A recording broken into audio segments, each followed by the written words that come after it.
Break के बाद एक बार फिर से सी न्यूज़ भारत पर आपका स्वागत है। वक्त हो चुका है न्यूज़ बुलेटिन का। इस बुलेटिन में बात होगी आगरमालवा की, जहां घर में सुख, समृद्धि, शांति और सौभाग्य की कामना करते हुए महिलाओं ने मनाया दशा माता का पर्व। आगे चर्चा होगी चित्रकूट की, जहां माफिया की करतूतों से आपको हम रूबरू करवाएंगे। साथ ही आगे बात होगी कानपुर की, जहां एक महिला आईएएस अफसर को साइबर ठगों ने बनाया अपना निशाना। इस खबर से भी आपको रूबरू करवाएंगे। तो चलिए बिना देरी किए सीधे तौर पर शुरू करते हैं खबरों का सिलसिला। खबर आगरमालवा से है, जहां चैत्र मास की दशमी तिथि को दशा माता का पर्व मनाया जाता है। इस दिन दशा माता की पूजा अर्चना की जाती है। वहीं इसी दिन को मनाने के उपलक्ष्य में अधिक संख्या में महिलाएं सज संवर कर हाथों में थाली लिए रातोडिया तालाब स्थित शक्कर कुइयां पर पहुंची, जहां पर महिलाओं ने भगवान विष्णु के स्वरूप पीपल वृक्ष की पूजा की। जानकारी के अनुसार बताया जाता है कि सौभाग्यवती महिलाएं कच्चे सूत का 10 तार का डोरा बनाकर उसमें 10 गांठ लगाती हैं, उसे हल्दी से रंगती हैं और पीपल वृक्ष की प्रदक्षिणा करते हुए उसकी पूजा करती हैं।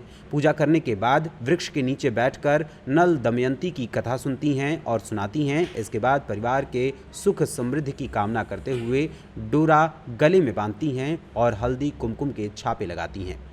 दशा माता की व्रत इसलिए करती है कि घर की दशा बदलती है और महिलाएं इस दिन सुबह जल्दी उठकर पीपल के वृक्ष की पूजा करती है और पीला डोरा पहनती है, उसमें 10 बार गांठ लगाती है और यह गांठ अपने घर की दशा को सुधारने के लिए लगाई जाती है। यह व्रत चैत्र मास की दशमी के दिन किया जाता है और इसी व्रत को सभी सुहागन महिलाएं व वृद्ध महिलाएं सभी लोग करते हैं। इस व्रत की मान्यता बहुत है, क्योंकि यह व्रत अपने घर में सुख, शांति और समृद्धि लाता है और लक्ष्मी माता की कृपा हमेशा आप पर बनी रहती है। आगरमालवा से सी न्यूज़ संवाददाता अर्श अहमद कुरैशी की रिपोर्ट। खबर चित्रकूट से है, जहां चित्रकूट के थाना सरधुआ अंतर्गत ग्राम धौरहरा का यमुना घाट अवैध बालू खनन का अड्डा बन गया है। बालू माफिया को शासन प्रशासन से मिली मौन स्वीकृति के बाद वो यमुना की छाती 24 घंटे चीरने के बाद यमुना की कोख खाली करने में जुटा हुआ है। बालू माफिया इतना शातिर है कि उसके ऊपर शासन प्रशासन के अधिकारी हाथ डालने में भी कतरा रहे हैं। जिला प्रशासन से अब कोई कार्यवाही होने की आशा धूमिल हो चुकी है। चित्रकूट से सी न्यूज़ संवाददाता वीरेंद्र सिंह की रिपोर्ट। खबर चित्रकूट से है, जहां पुलिस अधीक्षक अरुण कुमार सिंह के निर्देशन में आगामी लोकसभा चुनाव 2024 के दृष्टिगत आदर्श आचार संहिता का अनुपालन कराने व अपराधियों के विरुद्ध की जा रही कार्यवाही के क्रम में प्रभारी निरीक्षक सरधुआ आशुतोष तिवारी व उनकी टीम ने चेकिंग के दौरान लमियारी बैरियर से अभियुक्त राम स्वरूप शुक्ला पुत्र स्वर्गीय रामचंद्र शुक्ला निवासी गड़ौली थाना सरधुआ को एक तमंचा 315 बोर व 2 जिंदा कारतूस 315 बोर के साथ गिरफ्तार किया है। जामा तलाशी के दौरान अभियुक्त के कब्जे से 12,70,000 रुपए बरामद हुए हैं। वहीं माननीय निर्वाचन आयोग के निर्देशानुसार बरामद रुपए कब्जे में लेकर अग्रेतर विधिक कार्यवाही के लिए जिला निर्वाचन अधिकारी व आयकर विभाग को अवगत कराया गया है। वहीं गिरफ्तारी करने वाली टीम में एसआई चंद्रमणि पांडे, एसआई मुन्नी लाल, आरक्षी अतुल मिश्रा, नरेश कुशवाहा व धर्मेंद्र कुमार द्वितीय शामिल रहे। लोकसभा चुनाव के दौरान आदर्श आचार संहिता का अनुपालन कराए जाने हेतु जनपद में प्रांत की सीमा पर और जनपद की सीमा पर बैरियर लगा करके चेकिंग की जा रही है। आज उसी चेकिंग में सरधुआ पुलिस को एक सफलता मिली। प्रातःकाल लगभग 5 बजे के आसपास लमियारी बैरियर पर एक आदमी चेकिंग को देख करके दाएं बाएं खिसकने लगा, जिसको इन लोगों ने जब चेक किया तो उसके पास से एक नाजायज़ तमंचा, 2 कारतूस बरामद हुए। साथ ही साथ उसके पास से 12,70,000 रुपये भी बरामद हुए, जिसका वो कोई हिसाब किताब नहीं दे सका।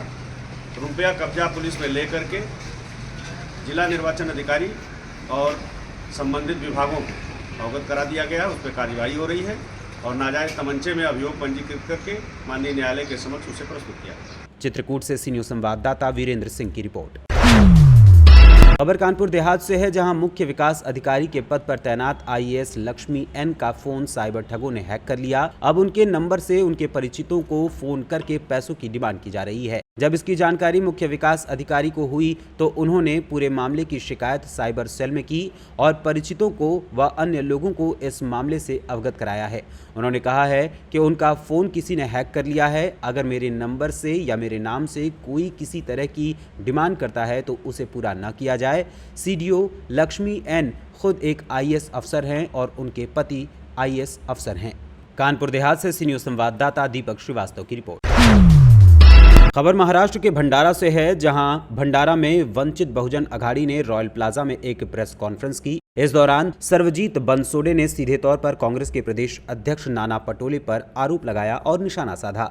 उन्होंने कहा कि नाना पटोले ने चुनाव में डमी उम्मीदवार को उतारकर स्व चुनाव से भागने की कोशिश की है। इसके अलावा उन्होंने और क्या कुछ कहा, आइए आपको सुनाते हैं। कशा पद्धतीचं आहे, काय म्हणणं आहे तुम्हाला? आमची वंचित बहुजन आघाडीची सातत्यानं भूमिका राहत आलेली आहे आणि या भंडाऱ्याच्या लोकसभेच्या निवडणुकीच्या निमित्तानं नाना पटोले सारख्या काँग्रेसच्या एका मोठ्या नेत्याने या निवडणुकीतून पळ काढणे आणि एक डमी किंवा एक राजकारणामध्ये कसलंही नाव किंवा पॉलिटिकली जे अनुभव लागतात, जी काही एक कसलेला राजकारणी लागतो, अशा कोणत्याही उमेदवाराला मैदानात न उतरवता एका डमी उमेदवाराला नाना पटोलेंनी या लोकसभेच्या भंडारा गोंदियामध्ये उतरवणं हे स्पष्टपणे भारतीय जनता पार्टीला थेट मदत केल्यासारखं आहे। आणि आमच्याकडे आलेल्या माहितीप्रमाणे मी नाना पटोलेंना आपल्या मीडियाच्या माध्यमातून विचारतो आहे की भाजपाचे रमेश कुथे नावाचे माजी आमदार, जे शिवसेनेचे आमदार होते, यांच्यासोबत दाराआड तुमची काय चर्चा चालू आहे? विनोद अग्रवाल जे भाजपा समर्थित आमदार आहेत, त्यांच्यासोबत दाराआड तुमच्या कोणत्या बैठका चालू आहेत? त्यासोबत तिसरे म्हणजे विजय शिवणकर जे भाजपाचे महत्त्वाचे नेते आहेत, त्यांच्यासोबत दाराआड तुमच्या नेमक्या काय चर्चा चालू आहेत? त्यामुळे नाना पटोलेंचं चरित्र, नाना पटोले भाजपामधून आले असल्यामुळे भाजपासोबतचे त्यांचे जे काही साटेलोटे आहेत ते भंडारा गोंदियातल्या आणि महाराष्ट्रातल्या राजकारणांसाठी काही नवीन नाही आहेत। हे याच्यासाठी शिक्कामोर्तब होतं की जेव्हा नितीन गडकरी या भाजपाच्या RSSच्या मुख्यालयामध्ये वंचित बहुजन आघाडीने भाजपाला हरवण्यासाठी काँग्रेसने आम्हाला पाठिंबा मागितला, आम्ही विकास ठाकरेंना आदरणीय बाळासाहेब आंबेडकरांनी पाठिंबा दिला, तर नाना पटोलेंनी त्याचं स्वागत करण्याच्या ऐवजी नाना पटोले आम्हाला पाठिंबा का दिला, त्याचं काय कारण आहे, त्याचं आम्हाला कारण शोधावं लागेल आणि मग त्यामुळे नितीन गडकरी हरतील, अशा प्रकारचं अत्यंत बेजबाबदार वक्तव्य नाना पटोले यांनी केल्यामुळं हे स्पष्ट झालेलं आहे की नितीन गडकरी हरणं म्हणजे नाना पटोलेंना फार ते झोंबलेलं आहे। आणि म्हणून त्या वक्तव्यानंतर हे स्पष्ट झालेलं आहे की नाना पटोले हे भारतीय जनता पार्टीला जिंकवण्याचं राजकारण या भंडारा गोंदियामध्ये करत आहेत। तुम्हाला तुमची विधानसभा सुरक्षित करून, सेटलमेंट करून आत्ता इथले जे उमेदवार आहेत भाजपाचे, त्यांना जिंकवण्याची त्यांची काहीतरी षडयंत्र दिसत आहे। त्याचा एक छोटा पुरावा जो भंडाऱ्यातल्या सगळ्या लोकांना माहिती आहे। नाना पटोले काँग्रेसचे इथले जबाबदार नेते आहेत। 2019च्या निवडणुकीमध्ये इथं काँग्रेसचे उमेदवार जयदीप कवाडे, या जयदीप कवाडेंची जमानत जप्त झाली, तर नाना पटोले तुम्ही जयदीप कवाडेचं काम केलं नव्हतं, तुम्ही त्याही वेळेला इथं वेगळ्याच प्रकारचं राजकारण केलं। तुम्ही काँग्रेसचे तेव्हाही जबाबदार नेते होते।